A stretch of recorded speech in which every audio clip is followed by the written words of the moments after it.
Well, I'm not going to talk about my paper. I will, in a sense, I will finish by talking around and getting to the paper. The paper, in a sense, is looking at analyses of identity and what I would argue misunderstandings of identity by the state, by the police, by the security apparatus, and how those lead into particular forms of practice which reposition people, and how that repositioning in itself alters people's sense of identity and their own political engagements. Okay. And as I was thinking yesterday and listening to the conversation, it seemed to me in many ways I've taken for granted quite a lot about a language of identity, about models of identity. And it might be useful to explicate my perspective as a social psychologist on these issues and then comment on how they relate to issues of participation. Because as I mentioned in the paper, when I was invited, I thought, why the hell are you inviting me? I don't do work on political participation. And then the more I thought about it, I mean, my work is on collective identity, group processes and collective behavior. It seemed to me in some sense, it's all about participation. So, like speaking prose, I realize I've been doing it all along. So I will comment. But I think it is quite useful to explicate these terms because, again, as we were discussing yesterday, one of the problems with the notion of identity is it can be a unifying concept. It's probably the big concept which spans the sciences of human action. And a few years ago, there was a huge ESRC program on identities and social action, which, like many of these programs, had some interesting research, but probably the whole was not more than some of the parts, and it didn't answer this question, but my sense is sometimes it's helpful, sometimes we're divided by a common language and there is misunderstanding of what we're talking about. So I'm going to give you a particular social psychological take on these issues. And as I say, I'll talk around them, and talk about their relationship to participation, and finish up, in a sense, somewhere near the paper that I wrote. The tradition that I'm going to talk about is a fairly long tradition of what's called social identity research. There are a number of, within it, of more specific bodies of theory, social identity theory, self-categorization theory. There are variants upon it. I'm not trying to give you a gospel, and I'm not trying to give you the authorized text. I'm giving you my take on it, which is not a majority take on it. But I think because I've always been more influenced by the other social sciences, if you like, that it might be one that is more appropriate for articulating with the type of issues that concern us. It starts by looking at the notion of the self, okay, and arguing that the self is, first of all, a system rather than a particular structure, and arguing that our sense of self exists at different levels of abstraction. So when you talk about the self, and if I was to ask any of you about yourselves, you could tell me about what makes you unique compared to other individuals. You know, I'm quite friendly, I'm quite tall, I like cheese, whatever it might be. But equally, you would tell me, you know, I'm a sociologist, I'm Polish, I'm a socialist, and so on. You would tell me about your group memberships, right? And you would tell me about how your group is unique and what makes your group unique compared to others. So not I versus you, but we versus they. And one of the core claims of the social identity tradition is to contest this long-standing assumption in psychology that the individual level of self is somehow the default value, the primordial value, the true value, and the group is a distortion or a compensation. It says the group level of self-definition is as real and as meaningful and as important as the individual level. It makes the point that we will sometimes kill and even die for our group memberships. We feel passionate about them, and you can see that in so many ways. So the first point it's trying to make is that the self is multifaceted, that there's not only personal but social identity, and crucially, it's not a sense of, you know, that the personal comes first.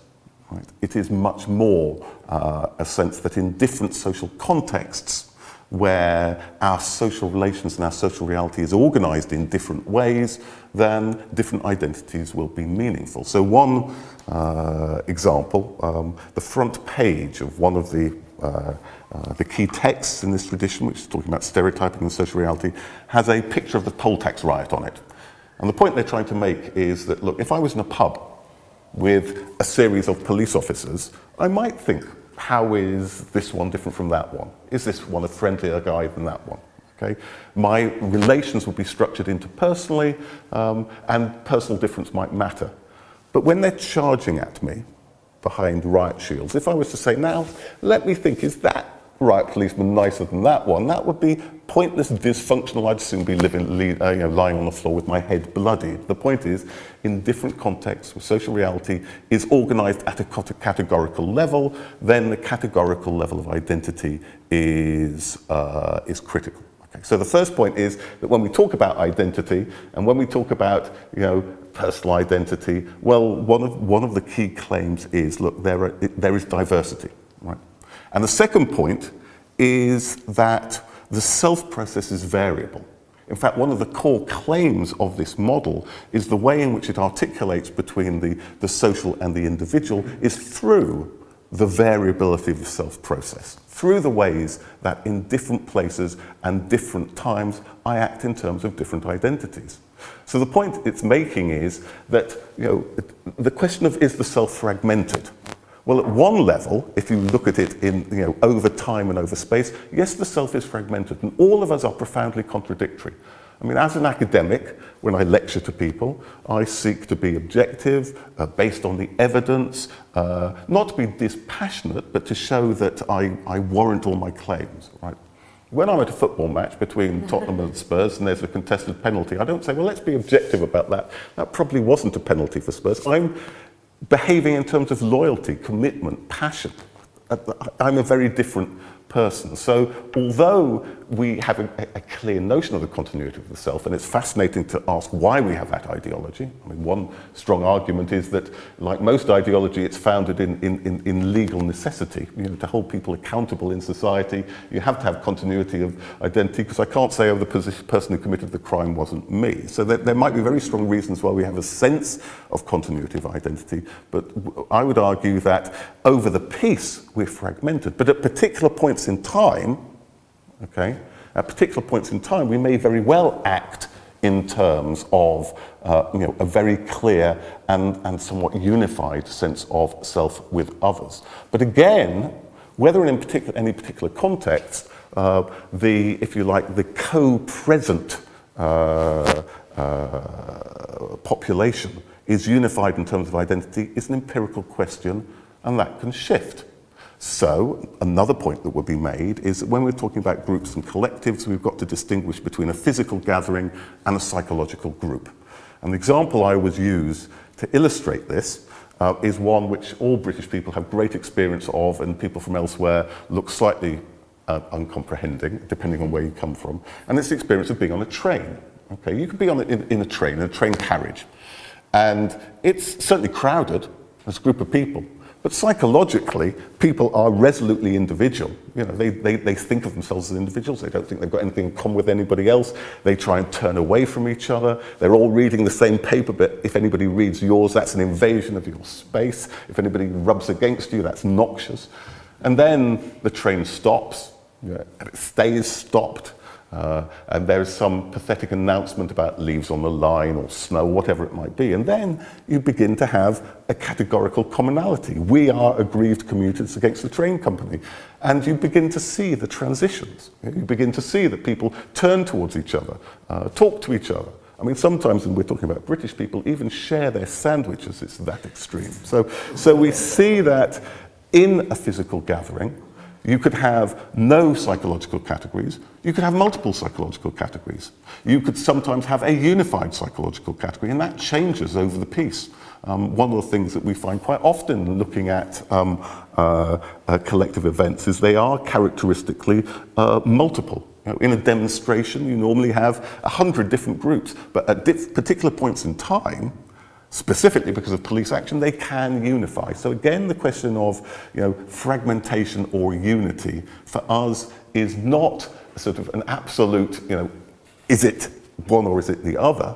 It's part of the process of understanding the relationship between the collective self and the dynamics of context, which explains how there is transition from one to the other. And the interesting question is to ask when it is one and when it is the other. Okay, so the different levels of identity, the variable self in relationship to context. I now want to talk for a few minutes about the consequences of shared identification. What happens when you go from thinking of yourself as an individual to having a sense not only of I identify, and social identity work sometimes isn't clear about this, not only do I identify, but I see you as identifying with a category, and also a reflexive sense that you see me as a member of that category. So a sense of we are all socialists here. We are all Catholics here, whatever it might be. And I'd argue in the sense that there are three transitions, okay, three core transitions. Most work has been done on what in many ways is the dominant concern in psychology, including social psychology, which is a cognitive transition. The way in which we apprehend the world, the way in which we perceive the world, and the way in which we perceive others and our interests is defined in group terms.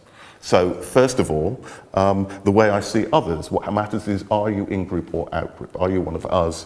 Are you one of them? Okay. In terms of what matters to me, in terms of self-interest, and incidentally, one of the core points about social identity theory taken seriously is that if you problematize the self, you also problematize all self-related terms, self-esteem, self-interest, and so on. And I think when we have debates about, do people act in terms of self-interest, what is often missed is actually most of the work is done in the variability of the self term, not the interest term. But self-interest becomes the interest of the group.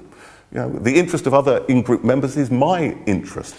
People get ecstatic when their team scored a goal. They didn't score that goal, right? They didn't do anything, but their group, the category in terms of which they define themselves has been validated in some sense.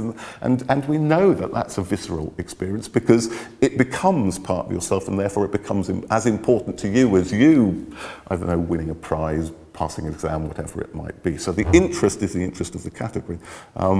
One of the examples I find quite powerful is there are amazing accounts, for instance, of the uprising in Timișoara, which was at the roots of the Romanian Revolution, and of people literally opening their shirts to the Securitate and saying, shoot, what point is there in being alive if Romania is not free? The interests of the category become your own interests. Now, one can overplay that.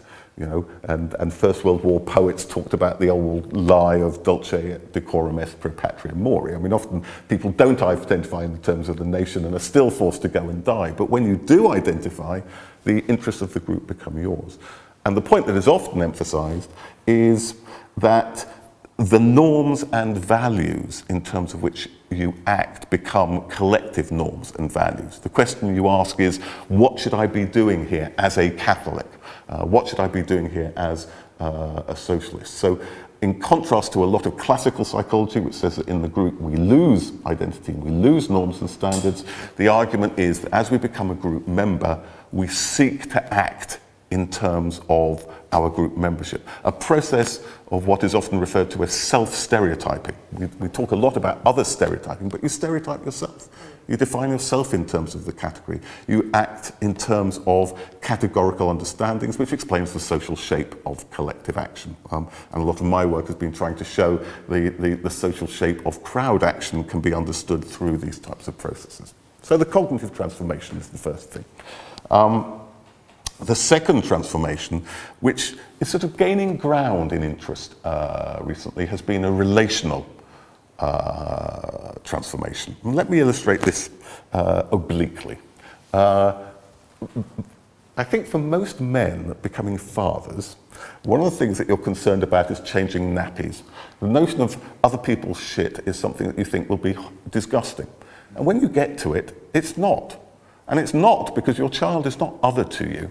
Your child actually is part of yourself, and wiping their bottoms is no different from wiping your own. There's no disgust, and being psychologists, there are experimental studies on this. People find diapers of their own children less disgusting than those of others. Now, the point that I would make is you see something quite similar when the self extends to include other members of the in-group. They cease to be other. They cease to be someone who is defined in contradistinction to self. They are part of the socially extended self. And that leads to a transformation of social relations towards intimacy.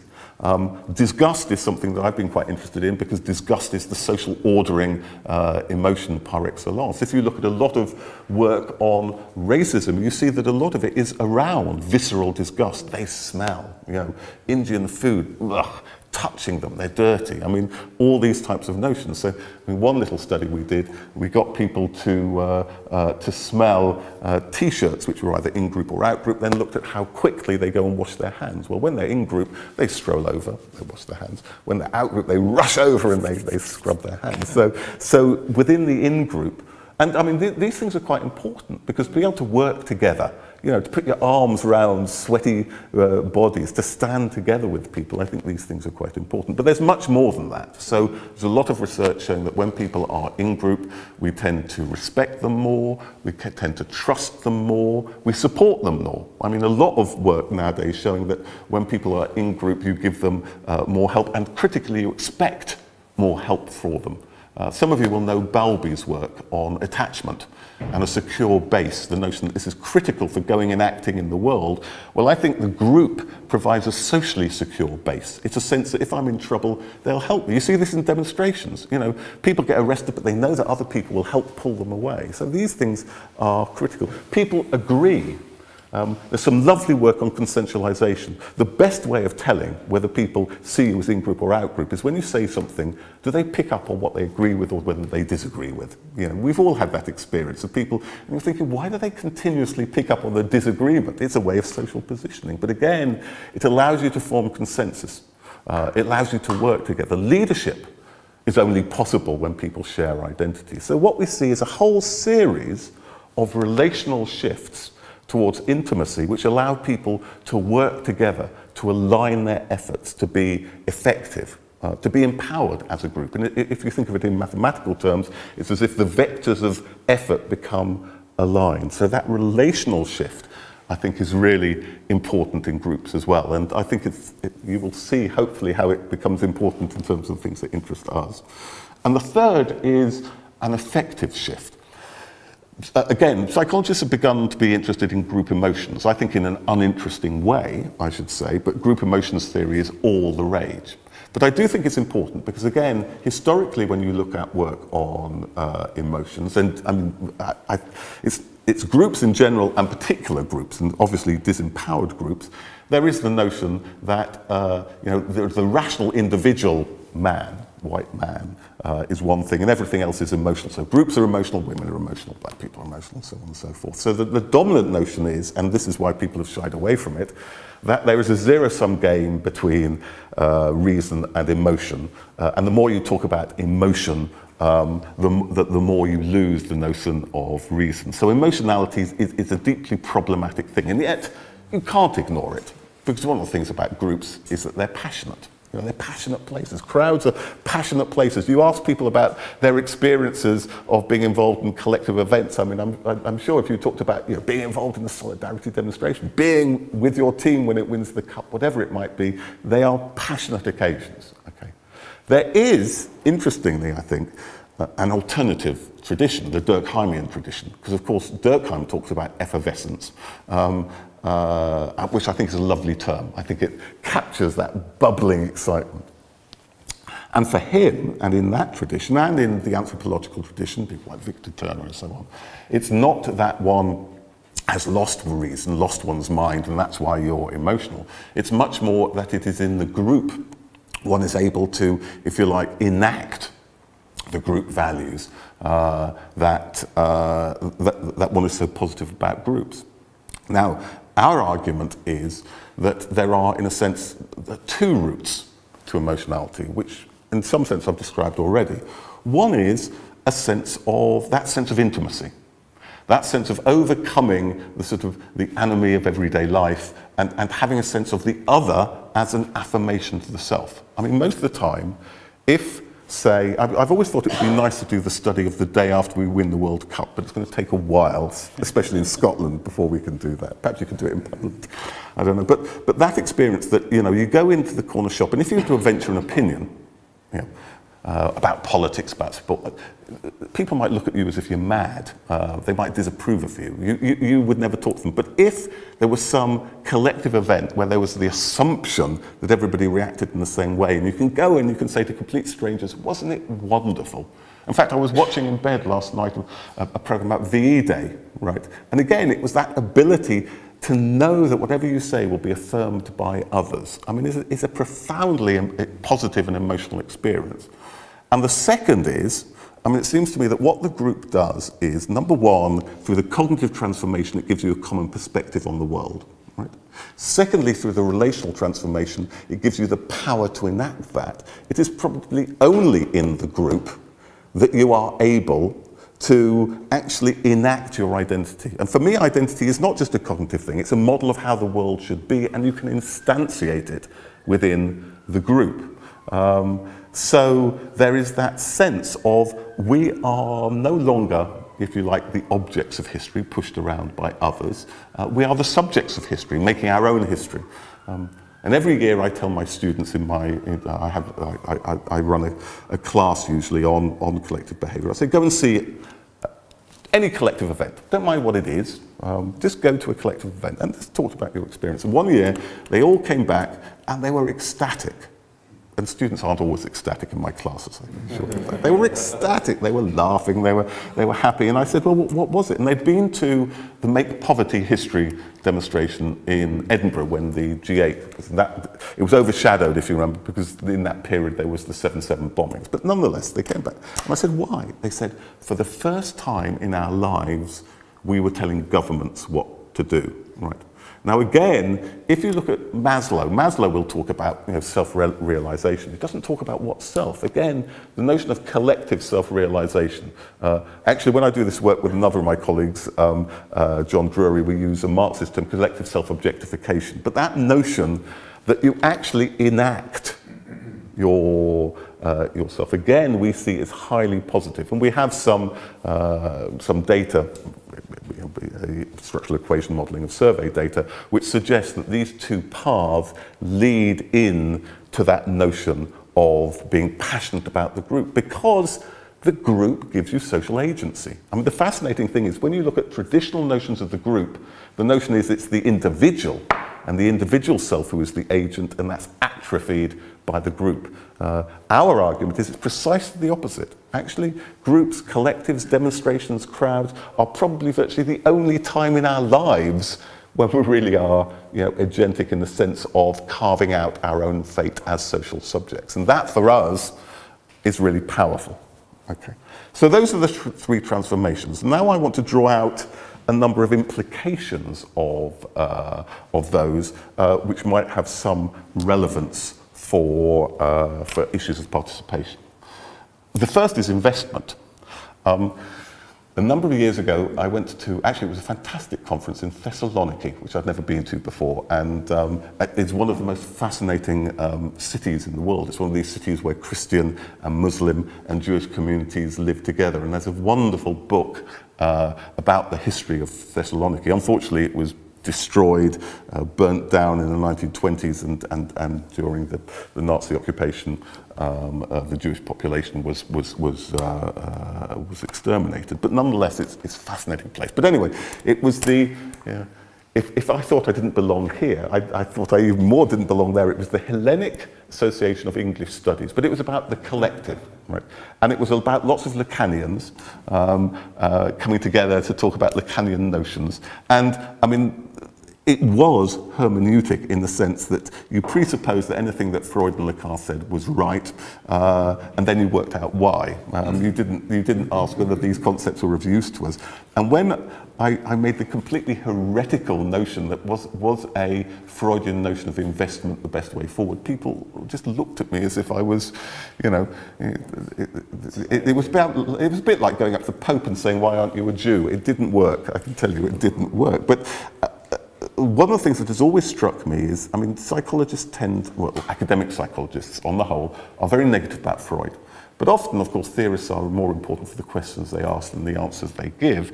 And the simple point is that Freud provides a model of investment, which is why those who want to explain inertia in the system outside psychology so often go to Freud, because there's nothing else in town. You know, the example I'll often give is if you look at Marx's most historical writing, it was the 18th Brumaire of Louis Napoleon, right? And he's asking precisely about that. Why was it in a situation where there was revolutionary circumstances, did, you know, the peasantry invest in reactionary Louis Napoleon rather than, et cetera, et cetera? How can we explain that inertia? And I do think it's absolutely incumbent upon us to have an alternative model of investment and depth. And I would like to see it in terms of the way the group actually, in a sense, makes us visible as you know, as active agents who determine our fate. That, to me, is something really powerful about groups and important about groups, and something why people cling on to those group memberships, because it provides them with a way of being, acting, and creating in the world. So I think there's something potentially quite interesting there in terms of the notion of passion within groups and possibly investment and inertia. That's one thought of the way things are important. I want to raise a number of other issues and perhaps different ways of looking at things that might be useful. One notion that I think is really important here, and it's a corollary of the notion about the transformation of relations in the group. Recently, I've been doing quite a lot of work in Scotland with the EHRC, the Equalities and Human Rights Commission. And the Equalities and Human Rights Commission are beginning to shift their work. Historically, it was mainly about getting rid of the negatives, right? Getting rid of discrimination, right? And now they're talking about good relations, which was a duty laid on them post-Lawrence, okay? But they don't really understand what that means. I think it's an important shift because, you know, we were talking about this in the sense yesterday. I mean, who wants to be tolerated? Okay, I mean, there's something profoundly negative. It's much more about giving people the full rights and the full inclusion of an in-group member. Now, to me, when we talk about, you know, relations, there are two levels. Okay, sometimes there is the active imposition of negatives, and that is true. It's often about how we see the out-group. We see them as inferior. We see them as a threat. And therefore it makes sense to look at our perception of the out-group. But when it talks about the provision of the positives which make, you know, life tolerable, the forms of social support, of agreement and so on, that's about inclusion within the in-group. And there the critical question is not how we see them, but how we see us. Okay? How do we define who belongs to our group? How do we define who is prototypical and therefore has the right to speak for our group? Just to use a very simple example, we did, you know, we were having a discussion yesterday about experiments. I think experiments as fetishized are appalling things. I think experiments as one tool in a toolkit, as illustrations, as bits of theatre are quite useful. So a very simple study where we take people and we talk to them about being Scottish. They're all Scottish, and we talk about what it means. And in one condition, we define it in ethnic terms. To be Scottish is to be born in Scotland of Scottish parents. And in another condition, we define it in civic terms or political terms, which is very available in Scotland because it's the public discourse of the SNP. It's about living in Scotland and committed to Scotland. So two available discourses of the nation, which of course imply different boundaries of inclusion. Then as people leave the study, they see a young woman who, by her face, is clearly of Chinese origin and is wearing a Scotland shirt, okay? So by her face, ethnically, she's out-group. By her shirt, by her badge, she is civically in-group, right? And she stumbles and she drops to the floor all these files and all these pencils. How many pencils have we picked up? Well, when we define Scotland ethnically, not many. When we define Scotland civically, a lot more. Statistically, a lot more. Okay. And so it's a very simple bit of theatre which makes the point that at these trivial levels, how we define who we are affects the civility that we show to others. Right. And to my mind, often when we talk about issues of diversity, inclusion, participation, we concentrate on our perception of the other, whereas actually what is critical is our definition of the in-group. Not just our overt definitions, but our implied definitions through the social practices that we have, which imply who is a member and who isn't. Another very simple example. I had some colleagues in Canada who at Christmas would never put up Christmas decorations in the office. And everybody said to me, "You're killjoys." And they said, "No." We celebrate Christmas at home, but here it's a statement about the nature of the institution. And people said, "Oh, don't be ridiculous." So they did a very simple little study. And all they did is they took in people to the lab to do a cognitive task, right? Who were either Christian, non-practicing Christian, or Muslim, Hindu, of another religion, right? And they either had a Christmas tree or they didn't have a Christmas tree by the computer, right? And when there was a Christmas tree, it was fine for those who were Christian, but for non-Christians, and specifically for Muslims and Hindus, their mood was lower and their performance was lower. These things have consequences, and there's beginning to be a whole interesting literature on belonging and the ways in which, if you like, the subtle signals and practices which define the boundaries of an identity affect how people participate, affect whether people stay in the profession. There's some lovely work by Michelle Ryan, who's looking at the fallout of women who go into professions like surgery or the police, and actually at the beginning have high motivation, and then they drop out. Why do they drop out? Because of their concrete experience of practices which say, you don't really belong, dear, which in time lead to a demotivation. Now, the danger of that, of course, is that people can say, "Look, we allowed you in, how nice, but you chose not to do it, so the problem lies in you." Well, no, it lies in these hidden and implied practices, which are really important. So my sense is, again, in terms of participation, at every level we need to do what I think of as an identity audit in order to ask questions of, what is said about, who belongs? How is that defined in public spaces? What about the public statuary? What about, the advert? You look at adverts of Scottishness, Scottish beef. It's a man, with a kilt and a hammer or a caber or whatever. So I think a focus on the definition of us rather than the definition of them is critical. A second point. On the whole, not only in psychology but beyond psychology, we think the critical thing that is important when it comes to behaviour is what people think. Okay. There are all sorts of arguments about, attitude, behaviour, links, but on the whole, we ask that question because we think there's some sort of link. Doesn't always hold. There's some sort of link. There is an increasing literature, which I think is really interesting and important, especially in terms of mobilisation, that what actually really counts is not what we think, but what we think that others think. Metacognition. Now, there are some quite trivial examples of that. There's some lovely work by a man called Cialdini, which many people know.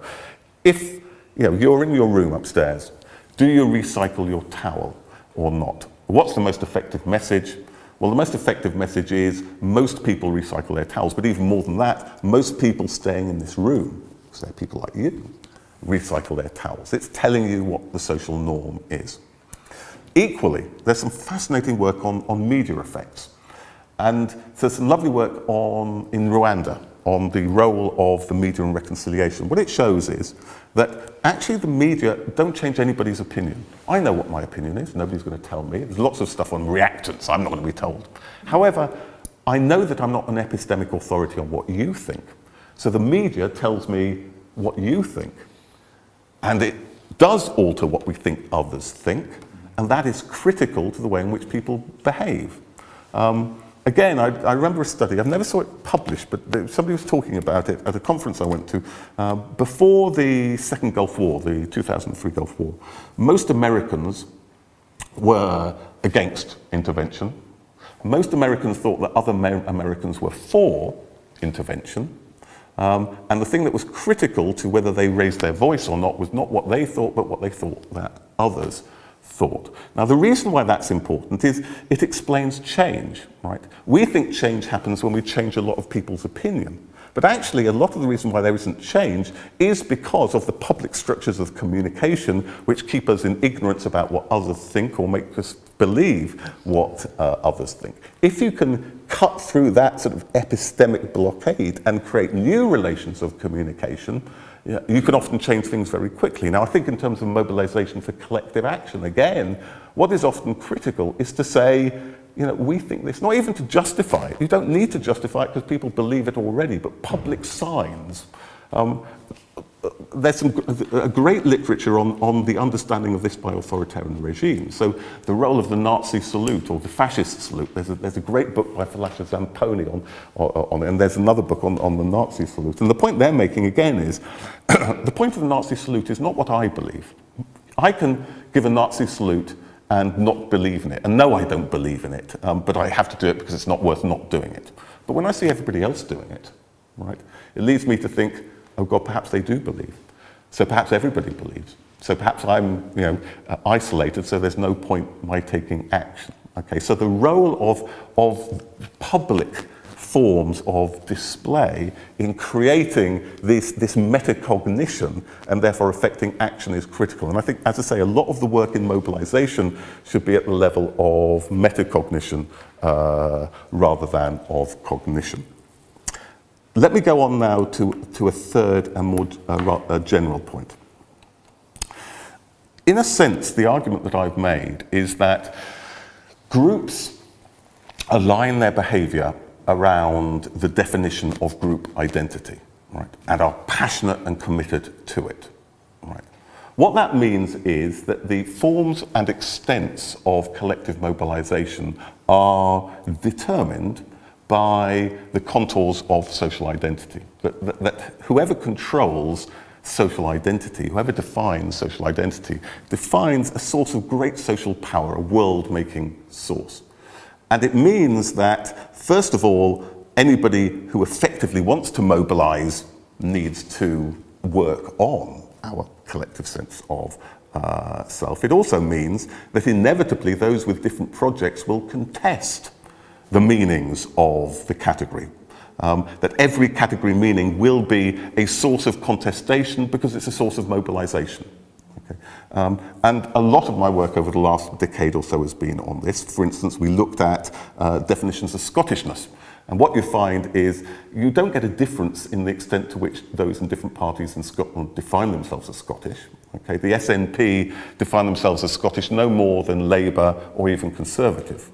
What you find are differences in their definition of what it means to be Scottish and what is in the Scottish interest, so as to create a consonance between their version of Scottishness and their policies. So their policies are not our policies are the expression of the national identity. So you will get, for instance, the Tories saying, well, they'll say to be Scottish is to be independent and entrepreneurial. Look at Andrew Carnegie, and so on. And therefore, we represent the true Scottishness. Ah, no, say Labour. To be Scottish is Burns, and a man's a man for all that. And to be communal and to have a corporate state. Ah, no, say the SNP. To be Scottish is to be Wallace, and it's to be Bruce, and it's to be independent. That crossing... putting a cross on the ballot box, Sillars once said this, the ex-deputy leader of the SNP, is like crossing swords at Bannockburn, they said.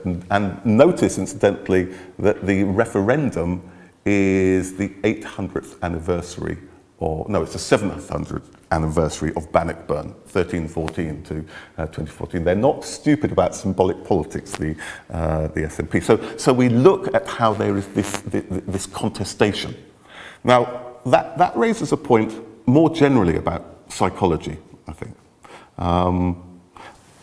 Because psychology has this vision that people's understandings are a matter of quiet contemplation. Right? That we look at the world, we cognize the world, various processes whirring around, which then lead us to particular conclusions. And it's a very silent and individual type of action. It might be we act qua group members, but we act on our own qua group members. And in many ways, I think that is where experimentation comes in, because we often theorize in the image of our practices, and our practices are to put people in experiments where they're silenced, where they act on their own, and where they simply observe, they're passive observers. But if we look at the things we care about, that we're talking about today, race, racism, immigration, discrimination, these aren't silent things. They are things where 1,000 voices are screaming at us, and every time we open the paper, different voices. So the real question is, how do we orient between those different voices? The model should not be one of perception and contemplation, it should be one of mobilization. How do we orient between different sources of mobilization? I don't like the term leadership, because we think of leadership in hierarchical terms, and probably all we need to talk about is about influence or about different or about advocacy. But I'll use the word leadership because it's the word we use. It is a dimension of all social behaviour. Often the critical question is not why do we believe a particular point of view, but why do we believe or follow one particular advocate who gives us one version of reality rather than another. So one of the things I've been particularly interested in is various aspects of mobilization of collective action and the ways and means by which it's done. I'll give you one example. There are many examples I could give, but I'll give you one example. Should I? Maybe 5 minutes? 5 minutes, okay. When you look at the Holocaust, it's hard to have good news stories from the Holocaust. I occasionally watch things and think, why the hell did I do that? I watched the day before I was going on a trip, I watched In Darkness. I don't know if people have seen it. It's a wonderfully jolly little film about people hiding out in the sewers of Lvov during the Holocaust, and jolly little bits like the mother who had to smother her baby because she's crying. Great. Anyway. But if you want to talk about a good news story from the Holocaust, you could argue that it's what happened in Bulgaria. Because in Bulgaria, no Jews were deported from the lands of old Bulgaria. They were from Macedonia. And so there's some wonderful work by Todorov. He's got a book called The Fragility of Goodness, where he looks at these mobilizations, two mobilizations in 41 and 43, where there were genuine mass mobilizations which stopped the Nazis from deportations. And we simply looked at the types of arguments. And you see three types of arguments, right? One is a category inclusion argument. They hardly ever talk about Jews, right? They talk about a national minority. And when they do talk about Jews, they talk about them in ways that emphasize their in-groupness. They sing our songs, their stories are our stories. Okay. So the point is, if I asked you, will you help them? That's a genuine question. You might say yes, you might say no. If I said, will you help us? It's hardly a question, because that's the nature of being us. So one is the way they draw the category boundaries. And the fascinating thing is, I seem to be bleeding. I'm sorry about this, I'm making a mess. Blood on the table. That when you look, there's a fascinating literature on the Nazi conscience, the work of Claudia Kuntz and others, who make the point that Nazism is a moral project. Right? And she quotes from Goebbels' 1934 ABC of National Socialism, where he says the first commandment of National Socialism is love thy ethnic comrade as thyself. Right?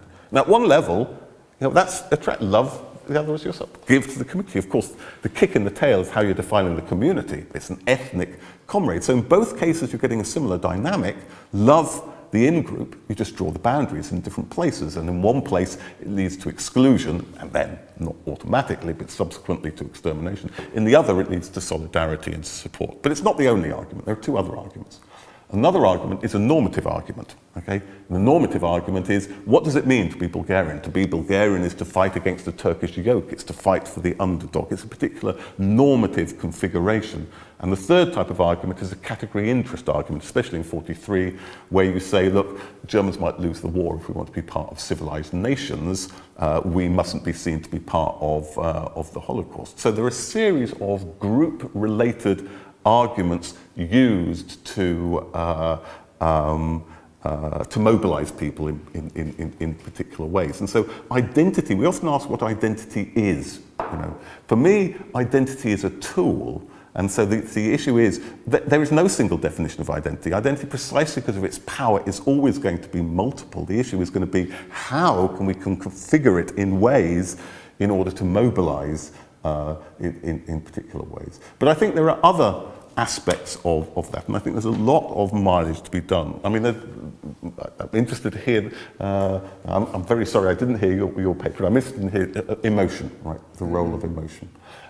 Because the interesting thing is, if you name an identity explicitly, you always open up the possibility of an alternative. If I name X, I make salient equally non-X, right? But if I do things in a taken for granted way, which imply identities, is a very powerful way of imposing something in a way that it can't be questioned. So the act of construction is an act which needs to conceal itself to be effective. And I think the use of emotional rhetoric is fascinating. So we've been looking at various forms of mobilizing rhetoric. Bin Laden's rhetoric. And also because I have an Indian Dalit student, I have been learning about Ambedkar, about whom I knew very little, and learning to be more ambivalent about Gandhi in the process.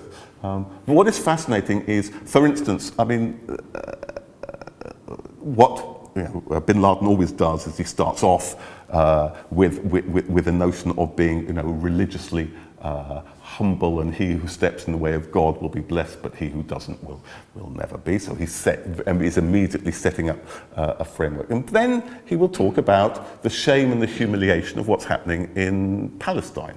Okay. Now, of course, in talking about that, it's a very powerful configuration because, first of all, by invoking Palestine, what is the category which links the audience to Palestine? It has to be the Ummah. It has to be a Muslim category, which is taken for granted as the frame for reading the world. The notion of shame tells you about the relationship between our group and another. We are being lessened by the other.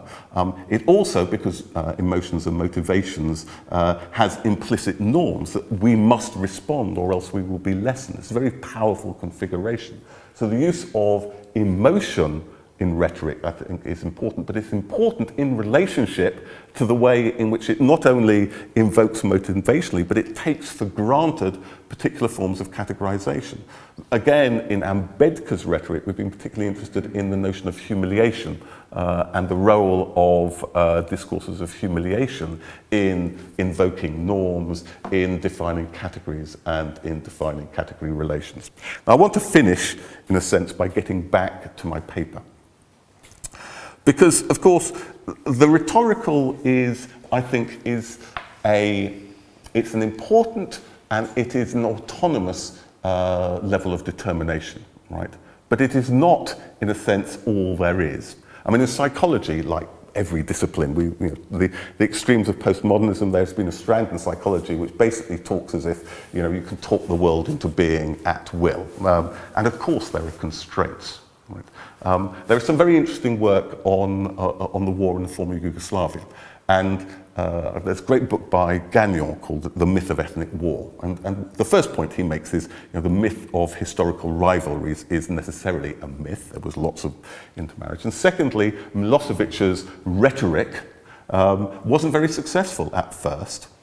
But where it became successful is where he not only defined particular groups as other, but he designed provocations. So he would send in thugs to attack the minorities, to force the Serbs to say who were their neighbours, at pain of themselves being attacked. After that, not only did the minorities feel fearful, they knew that they couldn't trust the majority because They might talk to the authorities even if unwillingly. They became hostile to them. The hostility became a reality. And often you see that influence works not by just telling something to the in-group, but to provoke the out-group to act in ways which validate your discourse towards the in-group. I mean, Sharon's jaunt on the Temple Mount was a perfect example of moving Israeli politics to the right by provoking the Palestinians to be a threat and therefore to validate the threat discourse. So for me, if you want to talk about what mobilizes, it is an interaction between the sense-making discourse and the reality of the nature of your social relations in the world. Now, sometimes that is provoked by skilled entrepreneurs. We talk about leaders as entrepreneurs of identity, by skilled entrepreneurs. Sometimes it is imposed by the out-group without that being necessary, but where you still need in-group sense-making. I mean, there's not a direct route from experience to understanding. There are always multiple possibilities of understanding, and therefore you do need the intermediary of those skilled entrepreneurs. And that's what I try to write about in the paper. The argument about the paper is this interaction between the categorical sense-making discourse and the structures of social reality, and how those practices, those out-group practices, stem from misunderstandings of identity. So in a sense, the take-home message is, we need to look at that interaction between structures of social experience and sense-making categorical discourses, and at the core of that is the importance of understandings and misunderstandings of identity.